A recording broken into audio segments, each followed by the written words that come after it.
Bonjour. Alors que la crise sanitaire épuise, met en danger chacun et chacune d'entre nous, nous, personnels de l'éducation nationale, devons lutter contre un autre virus. Un virus méprisant, manipulateur, menteur, autoritaire, antisocial, répressif, dénommé Jean-Michel Blanquer.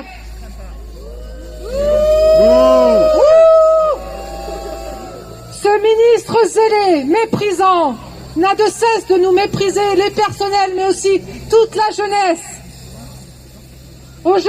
Alors que nos établissements ne cessent de fermer, que la crise sanitaire rend des personnels et des étudiants et des élèves de plus en plus malades, Blanquer ne cesse de dire que tout va bien. Mais quel mépris! Il nous met sciemment en danger en nous donnant aucun moyen pour mettre notamment en place la distanciation physique. Nous exigeons immédiatement des masques type P2 et FFP2 gratuits pour tous les personnels, mais aussi pour tous les élèves. Alors que la logique pousserait à embaucher plus, réquisitionner des bâtiments, à réaliser un plan d'urgence pour nos écoles, Blanquer n'a de cesse de dérouler sa politique néolibérale et d'austérité. Pour preuve, il a rendu 200 millions d'euros. 200 millions d'euros, ça aurait permis de créer 4200 postes, alors qu'en parallèle, il en supprime 1800 dans le secondaire, soit 54 postes de notre académie. Cette baisse des personnels a pour conséquence directe de faire augmenter les effectifs par classe. Ainsi, dans nos collèges, on va se retrouver avec 30, 31, 32 élèves. Dans nos lycées, nous avons 30, 35, 36, 37 élèves par classe. Cela ne fait qu'accroître les difficultés pour nos élèves et les personnels, renforçant les inégalités, le décrochage scolaire, mais aussi la pénibilité du travail. Dans le premier degré, ce n'est pas mieux. Dans notre académie, il y a 10 créations de postes. Mais finalement, nos petites sections, nos CM2, seront toujours surchargées, avec 27, 28, 29 élèves aussi. Nous exigeons la création de postes nécessaires afin de permettre de faire baisser les effectifs à 15 élèves dans tout l'élémentaire, 24 maximum dans les collèges et les lycées, et en éducation prioritaire, 15 élèves suffit. Tout de suite, immédiatement, nous devons exiger le dédoublement dans tous les lycées, parce que c'est pas vrai. Tous les lycées pro sont pas dédoublés, et encore moins au collège. Depuis des mois et des mois, des années, ce virus Blanquer s'attache à détruire notre service public d'éducation, faire des réformes néolibérales, antidémocratiques, de la réforme du bac à la réforme de la voie professionnelle, de Parcoursup au plan de constellation, mais aussi la réforme de l'INSPE ou la mise en place des PIAL. Et j'en passe, on pourrait passer des heures à les énumérer. Blanquer met tout en œuvre pour casser notre système, en rendant toujours plus inégalitaire, sélectif et allant de pair avec la précarisation toujours plus grandissante de tous les personnels. Cette précarisation se caractérise par le recours massif de contractuels.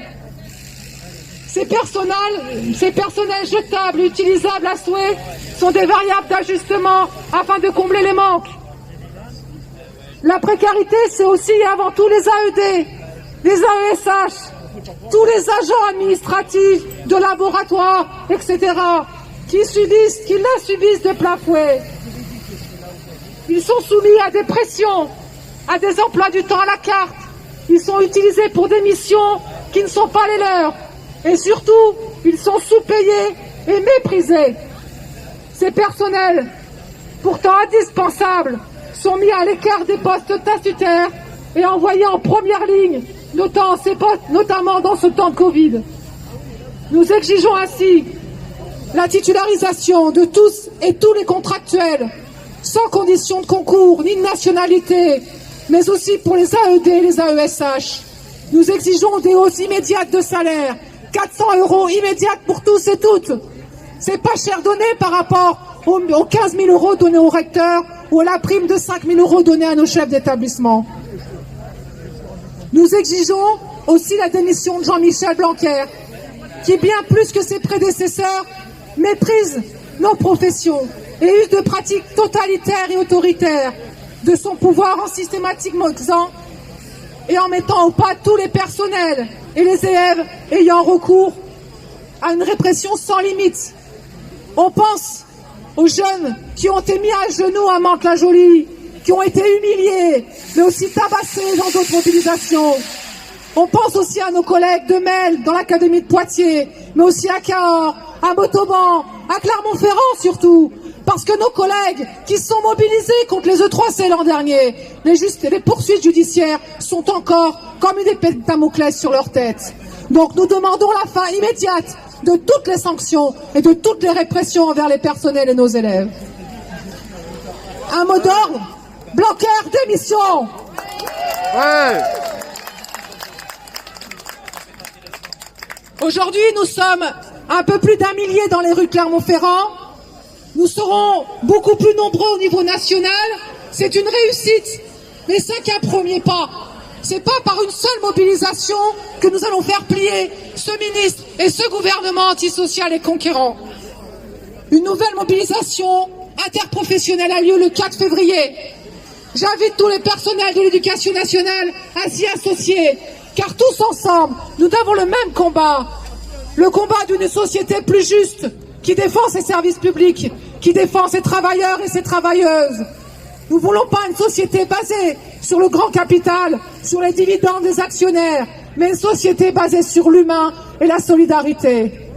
On vous appelle aussi à vous mobiliser samedi contre toutes les lois liberticides à 15h, place de Jaude. Merci. Bravo Sophie.